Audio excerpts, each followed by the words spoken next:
Hello everyone, this is Lettuce on the Trains channel, and today we have another layout update. I've done quite a bit over the last few days, and now it's the school holidays, so I have 6 weeks off of school during the Christmas period, around that time. Yeah, and I've been doing a bit, so let's go through all the new things. So, right here, I have my new Hornby N2 class, locomotive. I did a review on that one, you can go check it out as well. It's very nice. It's, pulling separating him as coaches since he hasn't come to pick them up yet. But, yeah, I think it looks alright.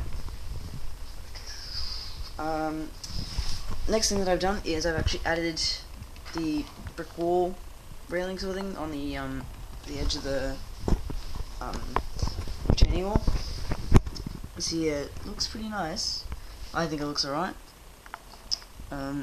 Yeah, I did that because just having like the road and then just have it like half a centimeter lower and then just a straight retaining wall looked a bit weird, because, well, you wouldn't usually have that. If the road was like back here, then they would keep the bank or the embankment. They wouldn't put in a retaining wall just for no reason. So yeah, I added that in both sides, and I think it looks pretty good. Oh yeah, the corner bits as well. Yeah. Next thing, I took out the girder bridge, this one, and that was from there across to here, and I actually took that out because, yeah, I did it after put the wall on, but I actually took it out because it seemed kind of weird, because once I added the wall on, it basically shows that there's a road here, and then to have another bridge with a single lane road going across to the road when there's a bridge right here seems kind of illogical and weird. So I decided to take that out. There's a tree on the line. Yeah, I think it opens up the cutting a heap more, so you haven't got this big bridge in the way. I think it actually looks very nice now. Have it all open. And another thing, under the bridge, that there, I've actually built walls, the dividing walls underneath. Instead of just having them as posts, I decided it's time, we'll do some walls, and I think it does actually look pretty good from just poles, because, yeah, usually there wouldn't be just poles for a whole bridge with houses on it. There would be more. And if I put the bridge back on, it's tricky with one end. See, it actually looks pretty good, especially when the trains are going in and they're coming out.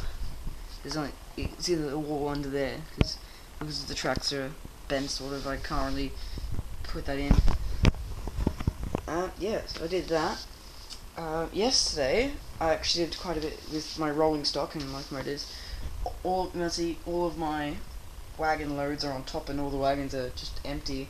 That's because yesterday I got all of my wagons, my ones, not Sir Bradingham's, and put them on my bed, and I took all the wheels off them except for special wagons like the Airfix ones, like, well, originals basically, the Airfix ones, and yeah, stuff like that. And yeah, and I took all the wheels off and filled up two of my little slot things over there, and then I pretty much put the wheels back on all the wagons that I use the most. So all my metal wheels went on the wagons that I used the most, so that's like flat wagons, open wagons, box vans, brake vans, tank wagons, yeah, basically just that. And I only put plastic wheels on some wagons that worked better with plastic wheels and didn't work the greatest with metal wheels, or just for aesthetics, just to make it look nice. And all of these wagons have metal wheels, except for this Hornby open wagon, which runs a lot better on the original wheels, and my Bogie bolster wagon, which has the plastic wheels because it looks a lot nicer. Plus, I need to use up some of the plastic wheels. Like I said, all my originals, like my Hornby and my Hornby Railways and Triang brake vans, they have their original wheels because they're the only ones that have those wheels on there. Yeah, like my Minton Box mainline wagons have their original wheels as well, and the Epix ones. I'm a train now. The next thing that I did is actually kind of a good thing, dramatic. I've painted the sides of the rails along more of the track, all along there. Yeah, before it was just some pieces around the place, like points and all that. Now I've done it across the front section between the two crossings, almost completely. Haven't done the other side on some of the yeah, I haven't done it on some of the tracks on this side, but I've done them on this side. And yeah, I think it looks alright. That's why I'm doing it. And it does take a bit with the track rubber to get all the paint off. Still some bits of paint left, but yeah, I really like doing this. It gives it a really nice look. And before it was just a couple pieces of tracks around the place, like that piece there, and there's a corner up there, and there's a straight up there, and there's a couple points. But yeah, I've actually like the way I do it is I get some brown acrylic paint. I don't know. I've been using this for ages. Well, pretty much back since the original layout when I was using it to weather wagon. My scrap locomotives, they're using that paint. You see some of my wagons like that. Flat wagon has like a weathered base. Or actually, the Warner wagon has like a weathered chassis. And yeah, I've used that paint to do that, and sadly it's almost out, but it's enough to do some more. So yeah, I actually get a very fine brush. This one isn't the finest. The one over there is actually a lot finer. So you can see that is as my finger for comparison, is very fine, incredibly fine, and it's tiny. Yeah, and I use that with some of the paint, and I paint the sides of the rails. Hand paint. I don't use any machines or whatever. I hand paint it completely. Just gives it more character, in my opinion. Yeah, I'm going to be using this brush soon, which I'll have to cut down a bit because it's yeah, so I do that and I completely hand paint it. I've seen some people like Everard Junction and well, just other people I guess. What they do is they get like an airbrush and then they spray the track, like rails, sleepers and all, and then in like a greeny brown, like a dirty black sort of colour. So like the colour of the base, where it's like with dust all in it, and yeah, then they spray the entire track, and it looks alright. It actually looks pretty good, but I prefer just to keep the colour of the sleepers that they are. Like some of them, yeah, like the Pico ones are brown. There's like a greeny black, and the Hornby ones are black, and it's all just different colours. That's why people usually do it. But yeah, but then you get the sleepers the same colour as the sides of the rails, and that looks kind of weird, unless you're really looking at it. But yeah, I choose to hand paint the sides of the rails because of two reasons. One, it's pretty easy. It's actually, you can get into the spaces a lot more, and also, if you're airbrushing it, sometimes the paint can get in between the point blades and then interrupt that. And I actually, should we show this way? I don't do it all the way. See, so you can actually keep contact. Yeah. And yeah, you don't get that with the airbrush. And another thing is when you paint it, all of the little the rail clips, I call them rail clips. I don't know what their actual real name is, but they basically hold the track to the sleepers. I actually end up painting all of them brown as well because they're like connected to the track. You see here with the Pico point there, and because most of the time those are metal, well, they're always metal, so it actually looks really cool to have them painted brown as well, because it's not just the track that's rusty, it's actually the rail clips, so it looks pretty good there. So it actually adds that extra level of detail, even though it's fairly roughly done. Yeah, so you can see around here, this is my old work. Very old. It's not the greatest. I was young then. You got this piece as well, and that piece over there, and not that one. Yeah, there's just pieces everywhere occasionally that are painted brown, because on my original layout I started painting, so basically, just imagine my old layout, I'll show that again when I yeah, just imagine the old layout from the first video. You saw the old layout. Just imagine the track on the front just painted in the brown, and that's what I did, basically exactly like I'm doing now. Yeah, and I'm hoping to get the rest of the track around here painted, and then I'm going to stop doing on this side because you won't be able to see the edge of the track, and I'll just do this side while I'm here. And then I won't do under the bridge, and I'll just do wherever I can, I guess. Yeah. And then next I've got to find some more points, and then do the rest of the track around here. Yeah.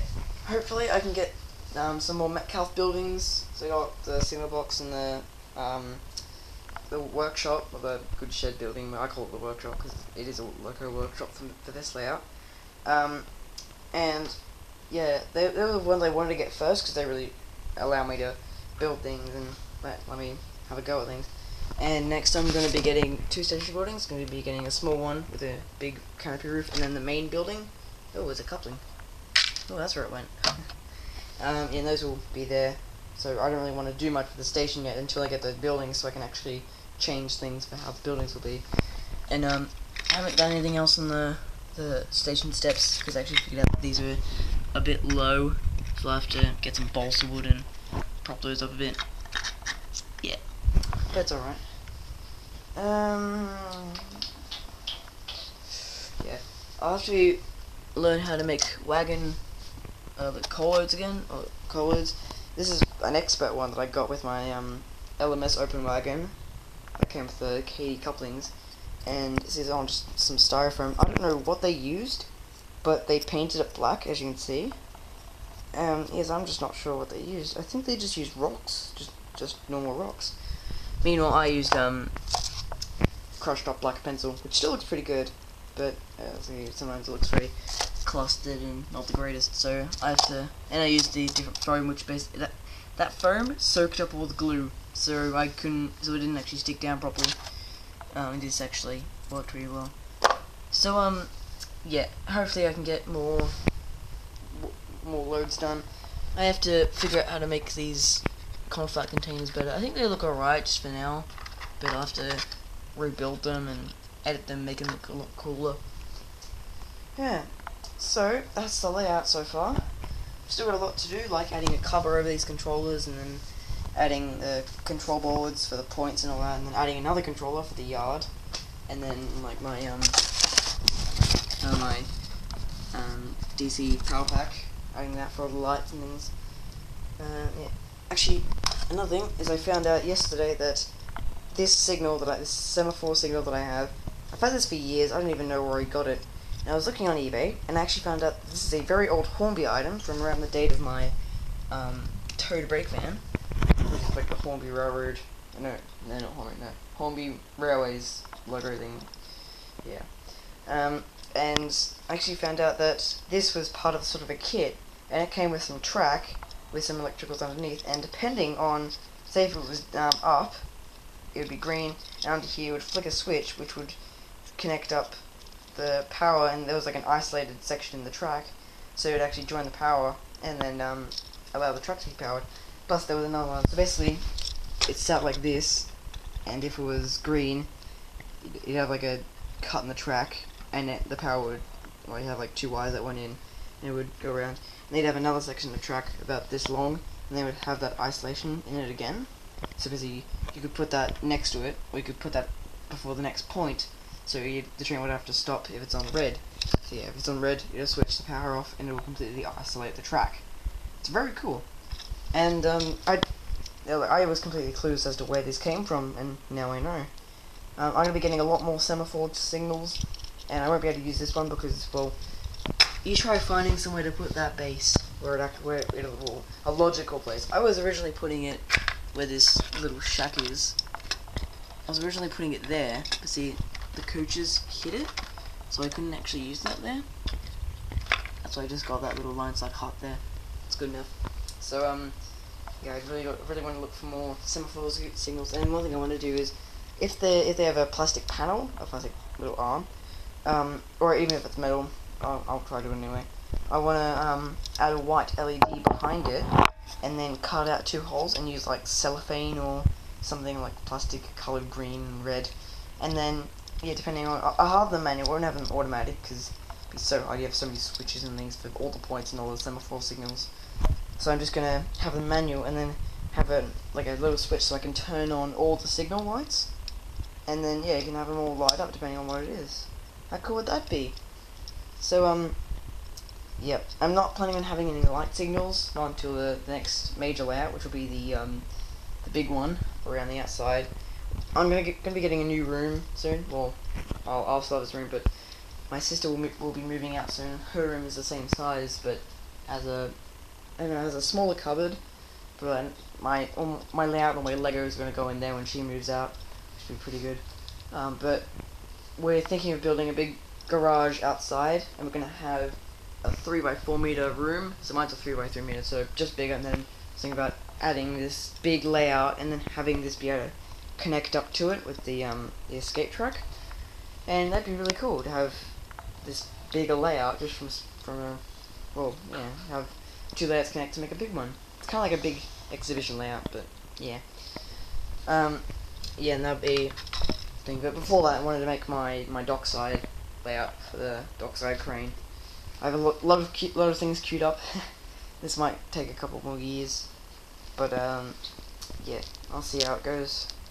So that's all for this update. I will see you in the next video. Bye.